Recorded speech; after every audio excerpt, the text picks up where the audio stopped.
Hi everyone, it's Miss Allison with Rutherford County 4-H, and today we are going to be talking about a super fun topic, and we're going to be learning about breeds of cows. We actually have two different ways that we categorize cattle and what they do for us, and we are going to be highlighting just a couple of breeds from each one of those types, and I'm going to be giving you some really good facts, showing you pictures. That way next time you're near a pasture of cows, you're going to be able to identify them and maybe even have a few fun facts to share with your friends and family. I hope you're excited, and I can't wait to talk about this with you all. So before we get into this PowerPoint, I want to talk to you all about some of the terms that we're going to be using when we are talking about cattle. Cattle, of course, is the plural word for cows, so you're going to have multiple cattle, and then we have more gender-specific names also. When we are talking about a cow, that is a mature female who has had babies. A heifer is an immature female who has not had babies. Then we have a bull who is an intact male. And then we have a steer who is a non-intact male. And then the babies of cows are going to be called a calf or calves if you need it to be plural. Okay, everyone, we are here to discuss our PowerPoint that I mentioned earlier. Again, we are talking about cow breeds and the two different types that we categorize them as. So we're going to go ahead and jump on and set a scene. So whether you live in the city or you live in the country, I want you to imagine an area you might be at where you are seeing lots and lots of cows, whether it's your backyard, the road across the street, on your way to your friends or family's house, somewhere where you know there might be a bunch of cows. And I want you to think about what you have seen in person. I don't want you to imagine something that you saw on a TV show. I want you to use something that you actually have seen in person. So we're going to use our imagination and we're going to set the scene. The first thing I want you to think about while you're imagining these cattle, what do they look like? What color are these cows? Are they black? Are they black and white? Are they brown? When you look at the pasture that you're imagining, are you seeing a mix of multiple cattle? Or maybe you're just seeing one group and they're all the same color. Or you can imagine a group and there's so many different colors to choose from. Also, let's think about how big they are, their size. Do they look super, super tall or do they look kind of short? Now, I know that cattle are always going to be pretty big. They're obviously bigger than us. Some might seem taller to you than others, and some might seem kind of shorter to you than others. So think about that. How big do you think they are? Do some of them look different in the group, like I mentioned? And how about, do they have horns or not?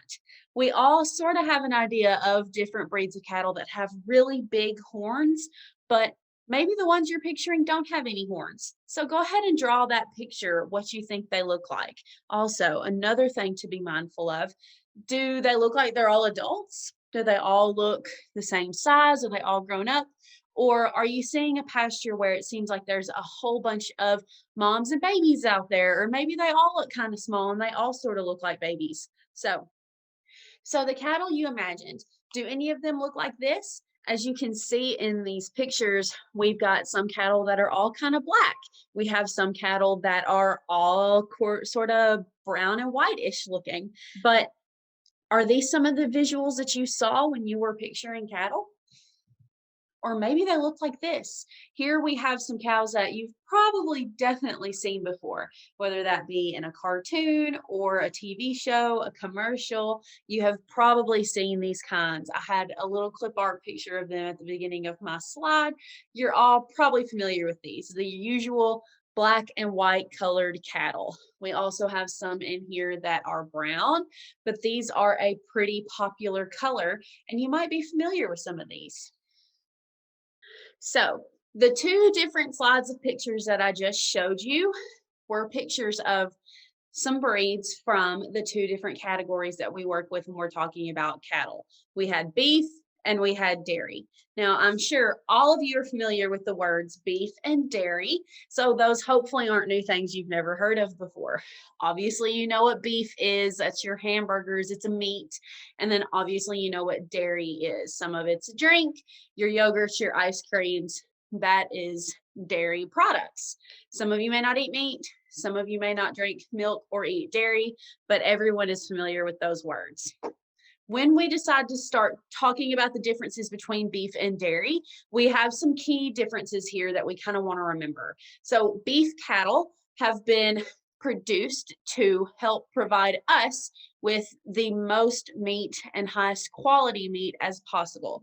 This is the meat that goes into your hamburgers, your hot dogs, your steaks, all sorts of different products are beef products if you eat meat, like I said.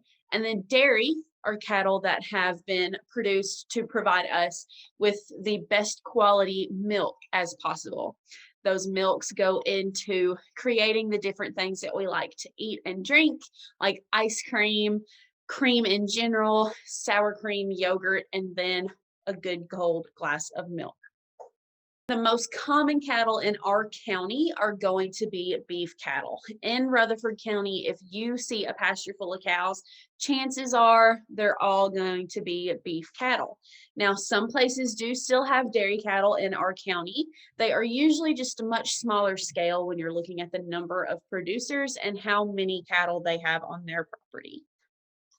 Angus cattle are our first beef breed that we're going to speak of, and Angus are the most common breed in the country and very, very popular.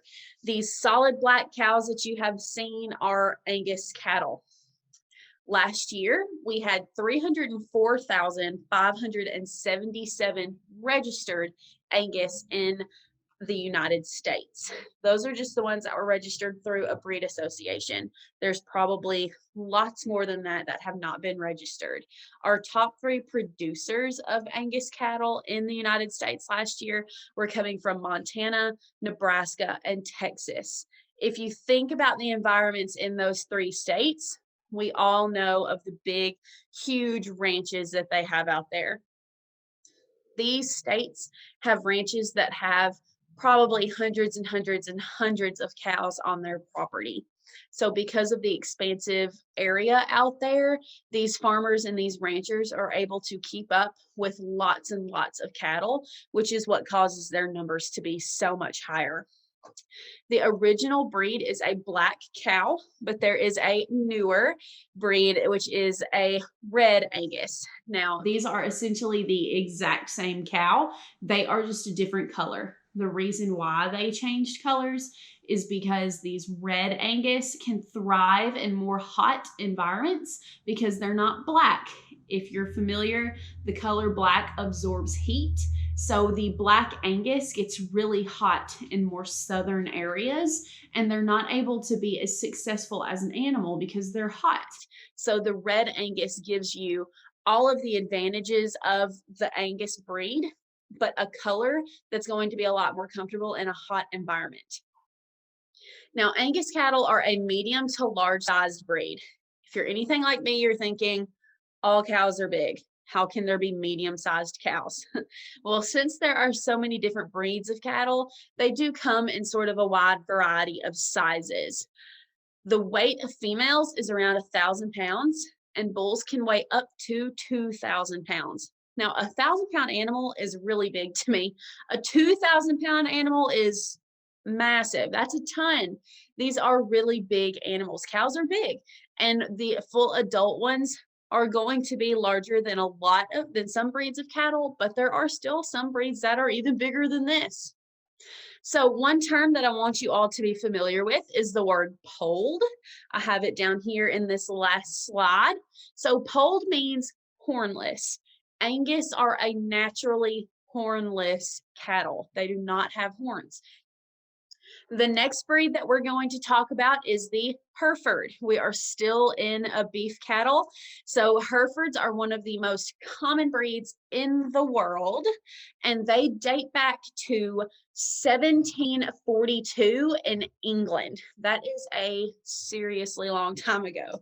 They got really popular overseas in Europe and then started to make their way over to the United States. By 1930, there were 448,767 registered Herefords in the United States. Now, I know that 1930 was a really long time ago, But that just goes to show how quickly they got popular over here in the United States, how the number of them grew so much. Our leading states for Hereford production are going to be Texas, Kansas, and Nebraska. Again, we're looking at these big, expansive areas where these cows are going to have lots of room to grow. They are typically known for being a reddish brown color with a white underbelly and white legs and a white face. That is the most common pattern that you're going to see of them. I have a picture down here, and you can see his completely white face. You can see the white on his belly, and his feet are white, and then the end of his tail is a little bit white too. So I have just told you about two of the beef breeds that we were going to go through today. I'm going to move on to the next slide, and we're going to talk about two of the most common dairy cow breeds that are here in the United States. So the first breed we're going to talk about, which is the most popular, the one you have definitely seen, is going to be the Holstein. If you are familiar with Chick-fil-A, you have definitely seen that Eat More Chicken cow. That's a Holstein. I've got a picture down here. You've definitely seen that, whether that be in commercials, TV, cartoons, books. You have seen this black and white cow. That is a really prominent color pattern, a really prominent breed. So get this, there are over 9 million dairy cows in the United States, and 90% of them are from Holstein descent. This is by far the most popular dairy cattle breed in the world. Holsteins can be found coast to coast, but California is leading the game here, that has almost 390 dairies that have 1,000 to 2,500 cows each. You can see how big those numbers are.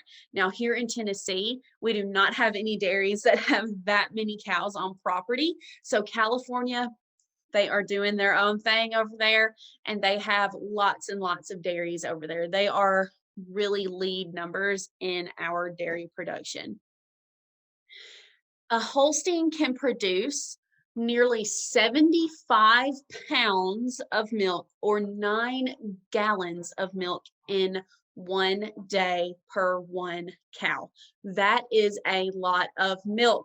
You know how heavy 75 pounds are, and you know how much 9 gallons of milk is. You see the 1 gallon that you get at the grocery store on average, 9 of those. That's an insane amount of milk.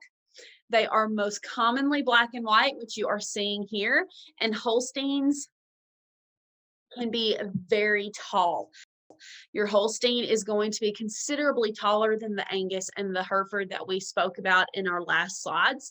You can see in the picture that I have down here, that guy standing next to that cow, he looks kind of small, huh? At least you know that that's a really tall cow. They are really, really, really tall. They average about 1,800 pounds, which is as heavy as we were looking at some of the bulls. The cows can weigh about 1,800 pounds, which is crazy. They are just, in stature, they are massive. And Holsteins are usually polled, which means hornless again. You're not often going to see Holsteins with horns, but some of them do. The last breed that I'm going to talk to you all about today is the Jersey cow. Jerseys are the second most common dairy breed in the United States. We have nearly 132,166 cows registered in the United States in 2018. California and Wisconsin, again, are leading our numbers here in dairy production. California is a really big dairy state. A Jersey cow can produce almost 200,000 glasses of milk in their lifetime, which is a whole lot of milk. Jerseys have really high milk fat percentages. That means that their milk goes best into making our thicker dairy products. Your yogurt, your sour cream, heavy cream, those are probably coming from dairy or from Jersey cow dairy products. They are smaller than Holsteins. Males can be about 1,200 to 1,800 pounds, and females can be 800 to 1,200 pounds. Now, I know 800 pounds is really big, but 800 pounds compared to some of the other weights that we've seen for cattle, you can tell that that's considerably less than some of the other breeds we've talked about today. You can always tell a Jersey cow based on their color.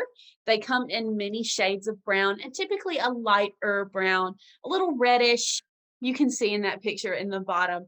They always have the most beautiful big brown eyes, and they are, like I said, a bit smaller when it comes to their size.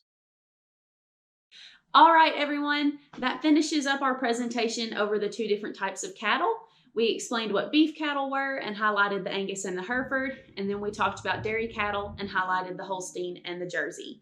I hope you all learned something new today, and that next time you see a pasture full of cows, you'll be able to identify what they are and maybe even know some facts to share with your friends and family. If you want to learn more about livestock animals and cattle in particular, then we have clubs at Rutherford County 4-H that you can join where we go into a lot more depth than what we talked about today. I hope you all have a good rest of your day, and I hope to see you all soon. Again, I'm Miss Alison with 4-H, and have a great rest of the school year.